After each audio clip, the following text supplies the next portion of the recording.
Mr. Speaker, if I may, I will write to the Honourable Lady with more detailed information, but the work that Lord Goldsmith and the other place has been doing as part of the COP26 team over the last 2 years, as set out earlier in questions, has driven work around deforestation and the commodities work, which we continue to do, but I will make sure she has a fuller answer. Chris Evans. Whilst, of course, it's admirable to assist other countries in meeting their net zero goals, closer to home, the planning laws mean that polluting companies, like a waste transfer plant in my constituency in Cwmfelin-Fach, are allowed to gain planning permission to build these plants. Will the government reform these planning laws to be mindful of net zero as well as gaining permission against the wishes of the community? Minister Secretary. Well, Mr. Speaker, I think planning is devolved to the Welsh administration, so he may wish to take that up with the Welsh Government directly. But of course, we will always make sure our obligations in improving the environment in this country will be honoured as we take forward any potential reforms to planning. Mr. Speaker, Coventry is leading the way in the manufacture of electrical cars. Despite this, our Conservative government continues to flip-flop, both on attending the COP27 climate summit, but also in investing in green technologies. So when will this government step up and sign off the gigafactory for Coventry? Minister. Well,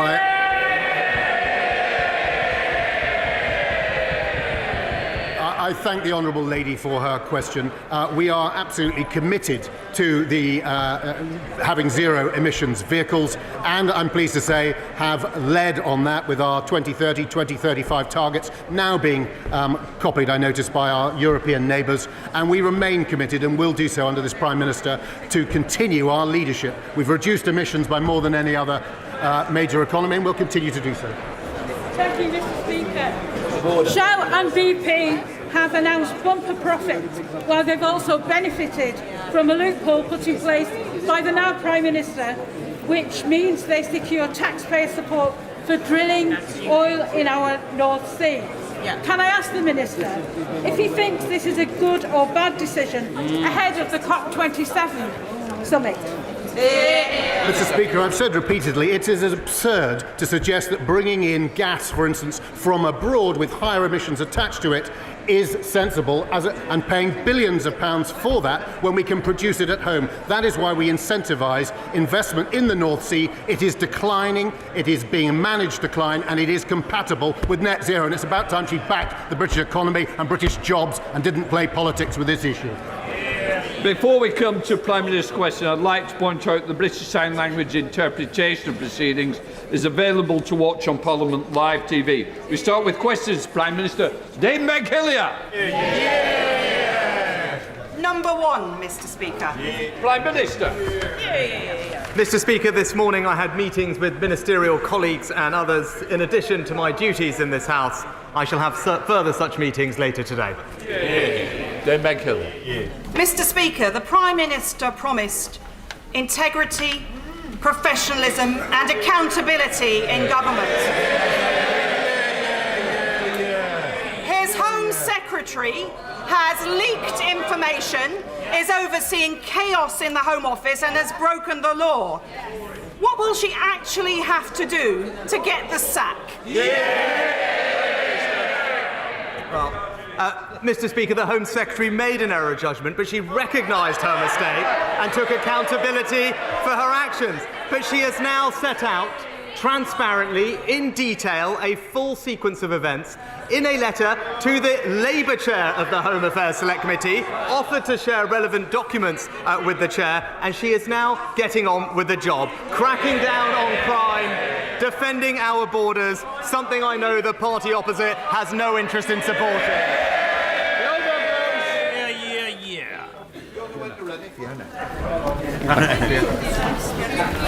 My 19-year-old Congleton constituent, Mary, who has been in care much of her life, has worked long and hard by childminding and in other ways to save £3,600 to help support herself at university. Mary now faces her university studies with no savings and no means of recovering them because it has all been stolen from her in a few seconds by a heartless scammer pretending to be her bank. What assurance can the Prime Minister give that the government is working hard to help prevent this type of all-too-common, despicable crime and bring the perpetrators to book? Well, I'm very sorry to hear about Marie's case that my honourable friend raises, and I know how convincing scammers can be and the upset and hurt that they cause. I'm pleased to reassure my honourable friend that the government will shortly be publishing our fraud strategy, which will establish a more unified, coordinated response from government and law enforcement and the private sector to block more scams and to better protect the public. We now come to the Leader of the Opposition, Keir Starmer. Thank you, Mr. Speaker. His Home Secretary says the asylum system is broken. Who broke it? Prime Minister.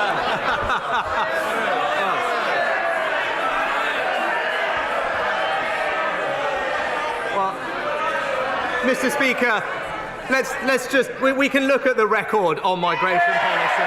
Let's look at it. What did we on this side of the House do? We gave the British people a referendum on Brexit. Yes. We delivered Brexit.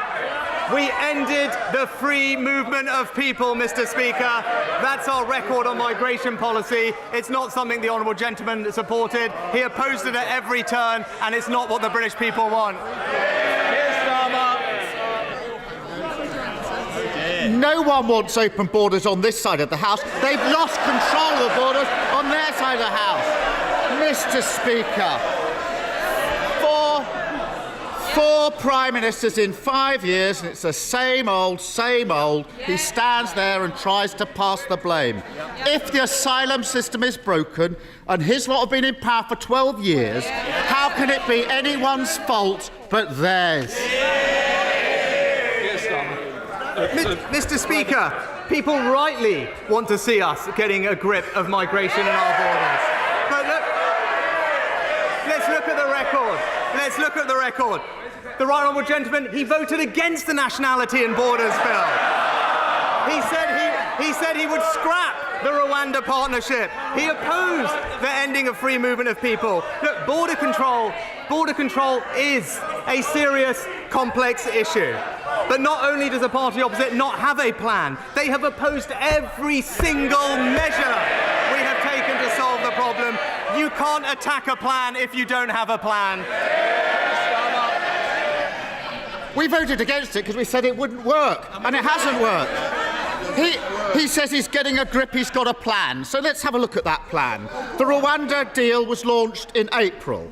It cost the taxpayer £140 million and rising. The number of people deported to Rwanda is 0. Since then, 30,000 people have crossed the channel in small boats. It's not working, is it? He hasn't got a grip. Mr. Speaker, we on this side of the House are clear that we want to defend our borders. When the Shadow Home Secretary this weekend was asked, she couldn't answer a simple question if the party opposite was in favour of higher or lower migration. It's that simple. The Home Secretary and I, when it comes to tackling on migration, reducing migration, we are on the same page. That party's policy, it's a blank page, Mr. Speaker. Mr. Speaker, blame others, deflect, attack on something else. So much the new age of accountability. Of all the people who arrived in small boats last year, how many asylum claims have been processed? Prime Minister. Mr. Speaker, we do need. Mr. Speaker, not enough is the answer, very straightforwardly. Not enough. And that's what we're going to fix. But the honourable gentleman raises this question. What are we doing? We've increased the number of processing officials by 80%. We are putting an extra 500 more by next March. But if he really was serious about fixing this problem, then he would acknowledge that we do need to tackle the issue of people putting spurious claims, spurious, repeated, last-minute claims to frustrate the process. That's how we'll tackle the system. So why then did he vote against the Nationality and Borders Act, which deals with it? Mr. Speaker, he says not enough. You could say that again. It's 4%. 4% of people arriving in small boats last year had their asylum claim processed. According to the bookies, the Home Secretary has a better chance of becoming the next Tory leader than she has of processing an asylum claim in a year. And he talks about numbers. They're only taking half the number of asylum decisions that they used to. That's why the system is broken. 4,000 people at the Manston Air Force Base, massively overcrowded, all sorts of diseases breaking out. So, did the Home Secretary receive legal advice that she should move people out? Yes or no? Prime Minister. Mr. Speaker, the right honourable gentleman is very fond of reminding us that he used to be the former Director of Public Prosecutions. So he knows the government's policy on commenting on legal advice. But what I can say is a significant action that the Home Secretary has taken to fix the issue. Since September, 30 more hotels with 4,500 new beds, appointing a senior general to control the situation at Manston, and indeed increasing the number of staff there by almost a half, Mr. Speaker. These are significant steps to demonstrate that we are getting a grip of this system. But this is a serious and escalating problem. We will make sure that we control our borders, and we will always do it fairly and compassionately, because that's the right thing. Keir Starmer. Mr. Speaker, he talks about my time as Director of Public Prosecutions. I prosecuted people smugglers. He can't even get an asylum claim processed. I think the answer to the question whether the Home Secretary received legal advice to move people out of Manston is yes. He just hasn't got the guts to say it. He did a grubby deal with her, putting her in charge of Britain's security just so he could dodge an election. She's broken the ministerial code, lost control of a refugee centre and put our security at risk. She did get one thing right. She finally admitted that the Tories have broken the asylum system. Criminal gangs running amok, thousands crossing the channel in small boats every week, hardly any claims processed. So why doesn't he get a proper Home Secretary, scrap the Rwanda gimmick, crack down on smuggling gangs, end the small boat crossings, speed up asylum claims and agree an international deal on refugees? Start governing for once and get a grip. Mr. Speaker, the right honourable gentleman. Front rows. Can we just calm it down a little? I do want to hear the replies. You're covering your mouth's not helpful to me or you. Come on, Prime Minister. Mr. Speaker, the right honourable gentleman rightly raised the topic of national security, because it is important. But this is the person who in 2019 told the BBC, and I quote, "I do think Jeremy Corbyn would make a great Prime Minister." Mr. Speaker, let's remember that national security agenda, abolishing our armed forces, scrapping the nuclear deterrent, withdrawing from NATO, voting against every single anti-terror law we tried, befriending Hamas and Hezbollah. He may want to forget about it, but we will remind him of it every week, because it's the Conservative government that will keep this country safe.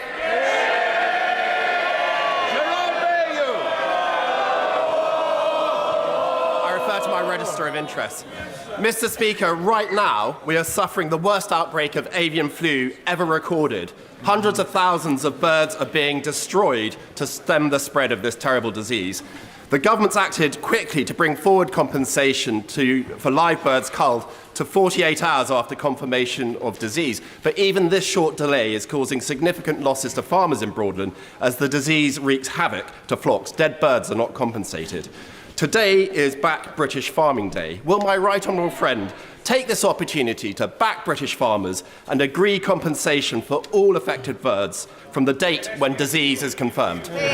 Prime Minister. Mr. Speaker, as someone who represents a very rural and farming community, it is a great pleasure to back British Farming Day and join with colleagues on all sides of the House in doing so. But my honourable friend is right to highlight that outbreaks of avian flu this year are on track to be some of the worst on record. That's why we've toughened up biosecurity measures on poultry farms, and I can say to him him that we have confirmed we will now pay compensation from the outset of planned culling rather than at the end, a request that I know he and the farming sector will warmly welcome. Leader of the SNP, Ian Blackford. Thank you, Mr. Speaker. In May of this year, the new Prime Minister told this chamber, and I quote, "I can reassure the House that next year's benefits will be uprated by this September CPI and the triple lock will apply for the state pension." But last week, the Prime Minister repeatedly refused to say if he would keep to a promise that he made only 5 months ago. Prime Minister, people don't need to hear any more spin about compassionate conservatism. People just need a straight answer to a simple question. Will he keep his promise and lift benefits and pensions in line with inflation? Minister. Well, Mr. Speaker, we do now have an excellent new Chancellor, and I'm looking forward to his autumn statement in a couple of weeks. It wouldn't be right to comment on individual policy measures before then, but I think everyone knows we do face a challenging economic outlook and difficult decisions will need to be made. But what I would say is that we will always, as my track record as Chancellor demonstrates, have fairness and compassion at the heart of everything we do. Well, Mr. Speaker, it was a very simple question asking for the Prime Minister to reiterate what he promised just 5 months ago. For the second week running, he still won't give a straight answer to the most vulnerable that require support. The Prime Minister keeps telling us that difficult decisions need to be made, but austerity 2.0 isn't a difficult decision. It is what it has always been, a Tory political choice to hit the poorest hardest. In the week that BP saw quarterly profits of £7.1 billion, why not take the easy decision to bring in a proper windfall tax? Why not take the easy decision to reinstate the cap on bankers' bonuses? Why not take the easy decision to scrap the non-dom tax avoidance? And with all that new revenue, why not stand up today and take the easiest decision of all, to protect those most in need and increase benefits and pensions in line with inflation? Well, Mr. Speaker, the honourable gentleman raised the issue of North Sea, and this is a point of significant difference between his party and ours. As Chancellor, I introduced the new levy on oil and gas companies because I believe that was the right thing to do. But where we will always differ is we believe that our North Sea producers do have an important role to play in our transition to net zero. They are an important source of transition fuels, and we will make sure that we support them to invest in exploiting those resources for the British people. Thank you, Mr. Speaker. Can I firstly welcome the IPU delegation from Madagascar who are in today's viewing gallery. More locally, I'm delighted that next year Openreach will be rolling out ultra-fast broadband in Wigginton in my constituency. But other rural areas of South West Hertfordshire, like Dudswell, are still in dire need of better connectivity. Can the Prime Minister update the House on the progress of the £5 billion Project Gigabit? Prime Minister. My honourable friend is absolutely right to recognise the role of broadband in providing levelling up opportunities across our economy. That's why we invested £5 billion in Project Gigabit, and now we have 71% of UK premises having access to this from just 5% when we came into office. I'm very pleased to tell my honourable friend that we will be launching a procurement to provide gigabit coverage for his area in the coming weeks. Thank you, Mr. Speaker. The Prime Minister will know that it's Scotland's energy resources that feed corporate profits and keep His Majesty's Treasury pumped full of cash to the tune of £8 billion in the last 9 months alone. In return, candidates in the summer Tory leadership contest tried to outdo each other in their contempt and hostility to Scotland's democracy. So without falling back on the "you've had your vote" trope, can the Prime Minister tell me, is Scotland in a voluntary and respectful union of equals as claimed in 2014, or are we hostages in a territorial British colony? Minister. Mr. Speaker, what people across Scotland rightly want to see is both their governments working constructively together to improve their lives. That's what we will do on this side of the House. And part of that is actually supporting Scottish energy producers, which he is right, have a vital role to play in enabling our transition to net zero and improving our energy security. And those Scottish companies will have our full support. Scott Benson. Thank you, Mr. Speaker. 40,000 illegal immigrants have crossed the Channel so far this year, landing taxpayers with a hotel bill of £5.6 million per day to accommodate them. Is it any wonder that millions of people in this country are furious with the situation? Prime Minister, during the summer you set out a comprehensive 10-point plan to tackle this issue. Everybody on this side of the chamber wants you to succeed in this aim. When can we expect the firm action the British people are demanding?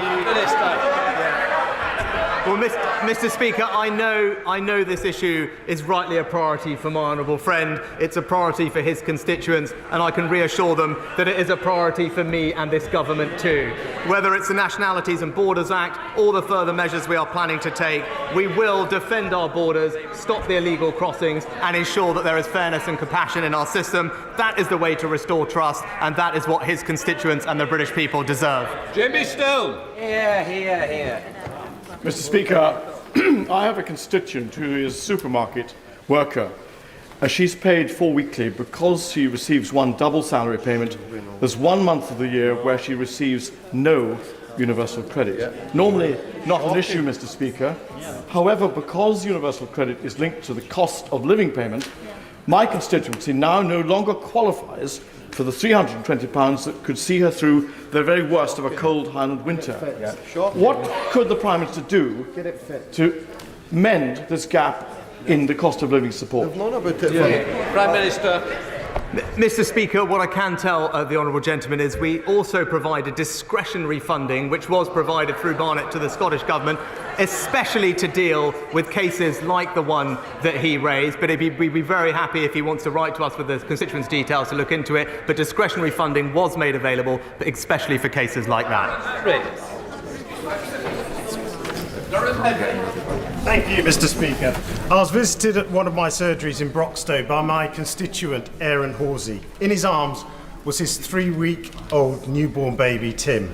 Aaron's wife, Bernadette, tragically passed away whilst giving birth to Tim. Aaron came to see me regarding the disparity that exists over shared parental leave. The current eligibility requirements differ between that of the surviving birthing partner as compared to the surviving non-birthing partner.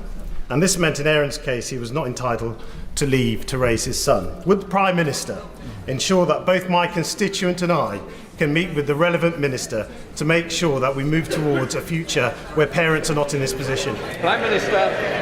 Well, I know the whole House will join me in extending our condolences to Aaron following the tragic loss of his wife, and I thank my honourable friend for raising this issue. Employed parents can benefit from statutory support depending on personal circumstances. I'm very concerned to hear that that is not happening in this case, and I will of course ensure that he gets a meeting with a relevant minister as soon as possible to resolve this issue. Deirdre Brown. Mr. Speaker, will the PM join me in condemning opaquely funded so-called think tanks who exert so much influence on gullible politicians that their policies were able to almost crash the UK economy just weeks ago? Open Democracy reports a former member of the Charity Commission has called for the Institute of Economic Affairs to be stripped of its charitable status, saying the very purpose of the IEA, shrinking the state, is political. Is it right this body receives charitable tax status? And will the PM meet with me to discuss the influence bodies such as the IEA exert on politicians, including what influence they still have with him? Well, Mr. Speaker, obviously charitable status is a matter for the Charities Commission, but more generally, I actually do believe in free speech and vibrant debate of ideas. That is a good thing, and we should do absolutely nothing to stamp it out, even when we disagree with it. Dr. Julian Lewis.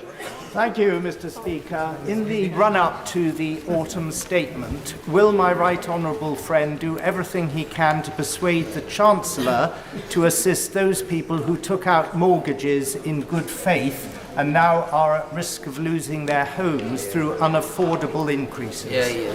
Prime Minister.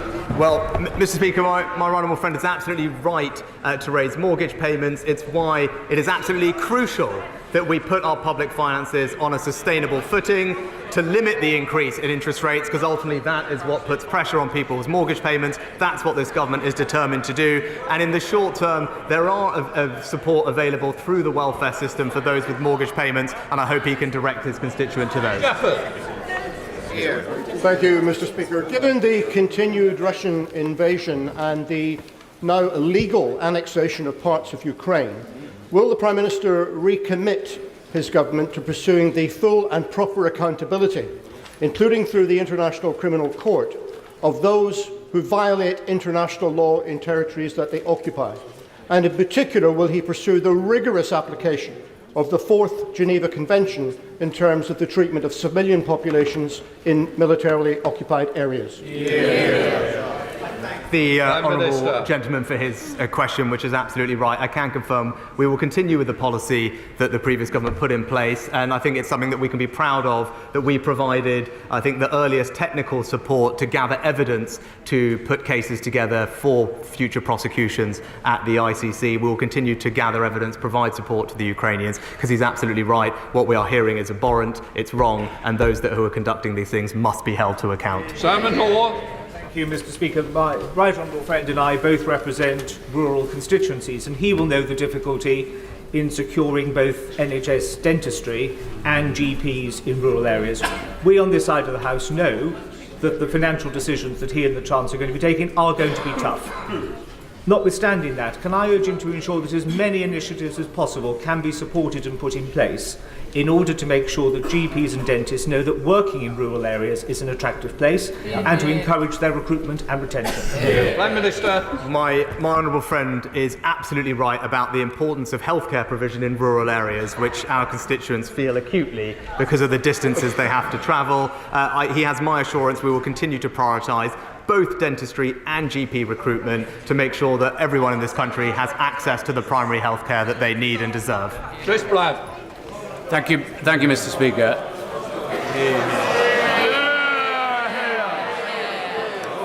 I'm not going to be bullied into silence by anybody in this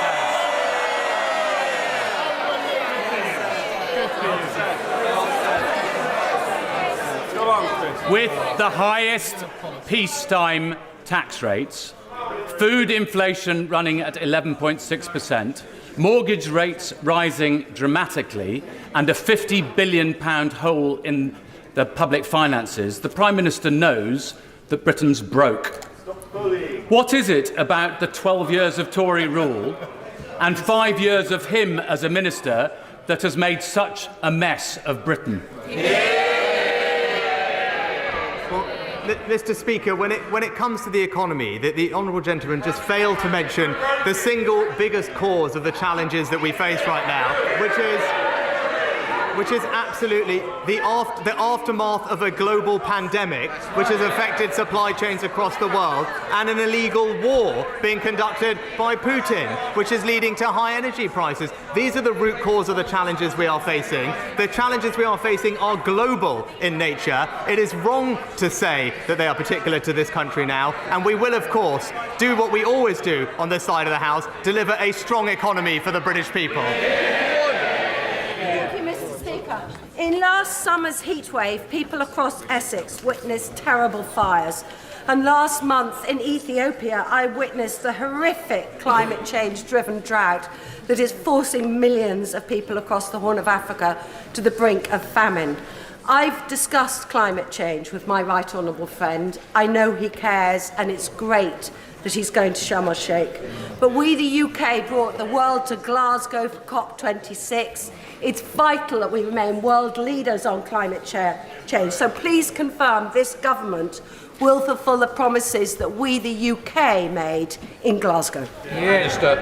Well, can I thank my honourable friend for her work and role that she has played in us championing the fight against climate change. And I agree with her. There is no long-term prosperity without action on climate change, and there is no energy security without investment in renewables. That's why I will attend COP27 next week to deliver to deliver, Mr. Speaker, on Glasgow's legacy of building a secure, clean and sustainable future.